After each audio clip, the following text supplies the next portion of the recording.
বিসমিল্লাহির রহমানির রহিম। আসন্ন পবিত্র ঈদুল ফিতর উপলক্ষে পাবনাবাসীকে জানাই ঈদুল ফিতরের শুভেচ্ছা। সকলকে ঈদ মোবারক।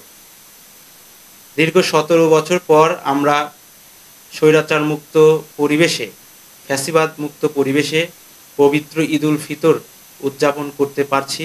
এজন্য মহান আল্লাহ তাআলা রব্বুল আলামিনের নিকট অশেষভাবে কৃতজ্ঞতা জ্ঞাপন করছি। আগামীর বাংলাদেশ হোক স্বৈরাচার মুক্ত, দখল মুক্ত, দুঃশাসন মুক্ত এবং বিএনপির ভারপ্রাপ্ত চেয়ারম্যান দেশনায়ক তারেক রহমানের নেতৃত্বে আগামীর বাংলাদেশ হবে উন্নয়নের রোল মডেল এবং আগামীর বাংলাদেশে কোনো প্রকার বৈষম্য, চাঁদাবাজি, সন্ত্রাসী, কোনো প্রকার খারাপ কার্যক্রম থাকবে না। এই প্রত্যাশা রেখে আমি বাংলাদেশ জাতীয়তাবাদী স্বেচ্ছাসেবক দল পাবনা জেলা শাখার পক্ষ থেকে আবারও পাবনাবাসীকে পবিত্র ঈদুল ফিতরের শুভেচ্ছা জানাচ্ছি। সবাইকে ঈদ মোবারক।